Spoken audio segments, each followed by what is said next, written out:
What's up everyone, John from Beyond ARTV. It's time for another episode of my series, 7 on Sunday. And today we're going to be talking about 7 bands that actually succeeded with having more than one lead vocalist, or at least more than one singer that was pretty prominent in the band.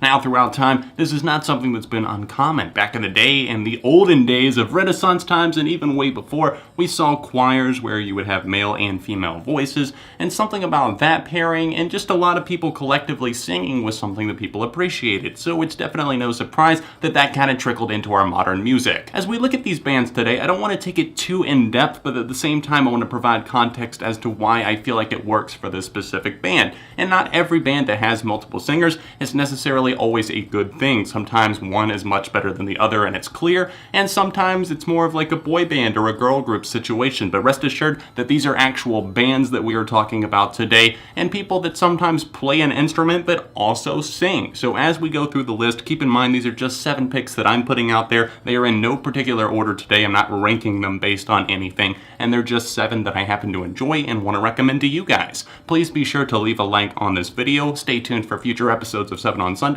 and know that my year-end countdowns are just around the corner. Here's my very first pick. You know the silence is falling. You have to call it. You know the song, Magna Carta. It's underwater. We left it there for the sons and the daughters. One day they'll find it. And be reminded. The New Pornographers are a Canadian band that have been around since the late 1990s, and I've actually latched onto them for a while at this point. Not saying that I'm an overwhelmingly huge fan, but I've always loved what they've done with the vocal harmonies and just the variation, because not only are there just like 2 singers in the band, there's actually a lot of people. There's like 4 that actually do backing vocals and 3, I think, that actually sing lead. The primary ones that you're going to hear are Neko Case, Carl Newman, and of course Dan Behar. I hope I'm saying that name correctly. I apologize if I messed up on any of these names that are on the list in general, but I think that they're all pretty standout vocalists and they all have their unique presence to the New Pornographers. I discovered this band around 2007 because of the rock band. The electric version was on there. I went back, checked out some older singles, some popular songs, and eventually got to albums. And what I always admired about them is the fact that they seem to have this key and this craft for just coming up with a hook or being able to trade off between songs in an album between vocalists, and it just feels seamless. It doesn't feel like you're bouncing around between different bands. It actually feels like that they're so in sync that they're able to craft stuff that just feels timeless.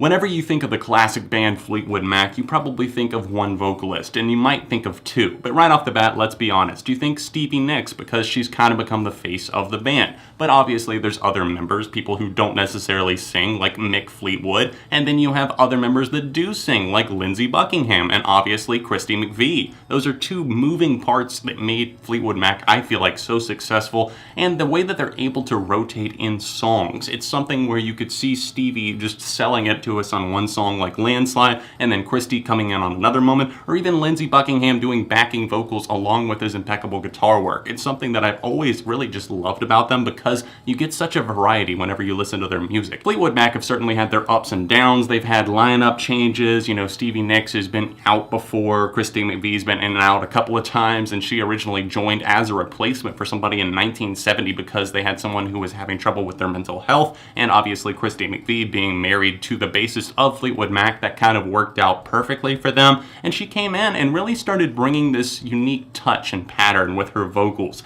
and it was something that was definitely not always delicate, it wasn't always harsh, but her voice has a certain quality to it that often played off of Nicks's or whoever was just handling the leads, even if she was just doing some harmonies or the backing parts. I really think that Fleetwood Mac stand out so much as a result of all the differences in vocals.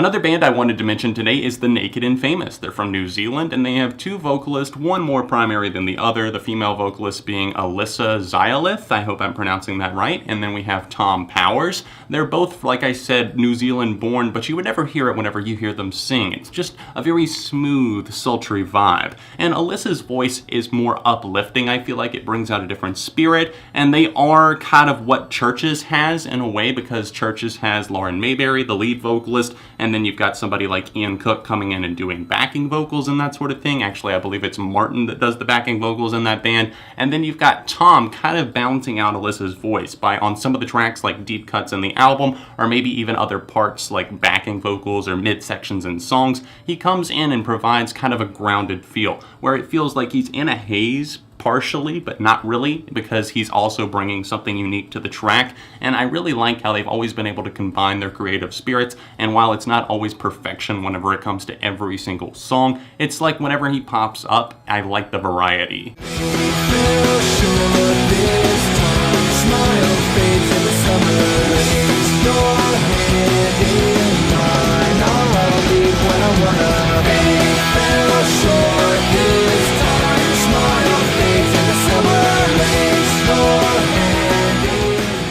You probably knew this one was going to be on here. It's Blink-182, because they were known for having two vocalists. Matt Skiba is the new replacement, obviously, but originally this was Mark Hoppus and Tom DeLonge. They started the band in the early 90s. Travis Barker didn't come along until their drummer Scott Rayner didn't work out. But the way that Mark and Tom played off of each other, you knew that they both had their silly moments, but they both had their inspiration and reasons for writing songs. And with Blink-182, they're a band that I felt like I knew much better, so I'm able to comment on this a little bit more. And Tom had that voice that was definitely strained over time, but had such a good quality to it for the early years at least, up through, I would say, really the Untitled album and that touring cycle. They have something where I think Tom brings maybe more of a lighthearted tone, even if it is a more serious subject, and if Mark is singing, you automatically get maybe a little bit more of a dark or even sometimes a punk feel depending on the energy of the track. Here comes the sun. Here comes the sun. I say it's alright. I feel like I never talk about this band, and I'm gonna try and fix that in 2018. I'm hopefully doing maybe either a ranked or at least a top 10 for them, but I wanted to put them on this list because, obviously, legend alert, if you ask somebody to name a member of the Beatles, they're gonna say Paul McCartney or John Lennon, 9 times out of 10. But I think that we often forget that outside of those two vocalists, which I both really look up to, I always did as a kid, and still to this day, I look to their music as inspiration and just kind of a turning point in modern music. But we also have to remember that the other members of the band did occasionally sing, one more so than the other. Ringo Starr had his moments, and we know those, but I want to also call out George Harrison, because he was somebody who I feel like is probably the most overlooked Beatle, because he did pass away. He didn't die as soon as John Lennon did, but still, he had a lot of accomplishments with the Beatles, but I feel like I hear that name mentioned less than anybody else, because Ringo's still around, Paul McCartney's still around, and Paul McCartney was one of the lead singers, I think, that people noticed, and I think that George Harrison actually had a very good quality to his voice. Whenever he would come in on tracks like While My Guitar Gently Weeps, something like that really just swept me away, or even Here Comes the Sun. That was my mom's favorite song for the longest time, and I just have special memories of that, and I remember her telling me about the different people in the band. That's honestly where I picked up on it, because my mom would tell me about the different vocal parts. She was a choir teacher, and she would label the different specific voices and say, alright, that's Paul, that's John, that's George, or occasionally, that's Ringo, but that wasn't too often. But I remember Here Comes the Sun, she was trying to teach me how to sing that one and how to play it on the piano, and it was just something that I always appreciated from a young age, and I learned about people just having different roles in bands and the fact that people could rotate. I always just assumed if it was the Beatles, then it was like Paul McCartney singing, but that wasn't the case whatsoever, and I think that it's always cool to look into a band's history to see who did what on what song. So I start a revolution from my bed, 'cause you said the brains I had went to my head. Step outside, summertime's in... Oh yeah, of course we had to get the feuding brothers in here, Liam and Noel Gallagher of Oasis, my next to last pick on this episode of 7 on Sunday. Liam and Noel have been known for fighting with each other, fighting within the band, just really making a big spectacle of everything. But what a lot of people don't seem to realize is that Noel did a lot of the songwriting, he did a lot of backing vocals, and he sang on many of Oasis's tunes. It wasn't always at the forefront, but as we've seen him progress into his own solo career with the High Flying Birds, we see that he actually is a pretty damn good vocalist, and I'm not knocking Liam whatsoever. I think his voice has one of the most defining qualities of the 90s in a way, because you hear that voice and you're like, okay, I know this, and most people that listen to music somewhat frequently are going to be able to name that for you. They're going to be able to say, okay, that's Liam. Even though I know it'll never happen, I don't think that Oasis will ever get back together. It would be really nice because they both have great voices, and whenever they come together, it's just a powerhouse, and they bring the tunes, they bring the smiles, and they bring the memories. 'Cause we're living at the mercy of the pain and the fear until we get it, forget it, let it all disappear. Yeah. Waiting for the end to come, wishing I had strength to stand. Closing out the list today, the final pick that I want to show to you, it's Linkin Park, because obviously we have Mike Shinoda and unfortunately the late Chester Bennington. This band was always very, very special to me because of the quality and the switching between rapping, singing, and then them both singing. And as the years went by, we saw that Mike Shinoda shifted modes from MC to also singing, and he sung on many of the tracks on the band's most recent album, One More Light, and even some on The Hunting Party as well, doing clean vocals and not just raps. And I always thought that he was a better rapper than most people give him credit for. If you listen to his Fort Minor project, and obviously many of his verses with Linkin Park, it's something where you cannot discredit that. I think that he always had a fire lit within him, and you could see his passion for music pouring out into his songs that he wrote.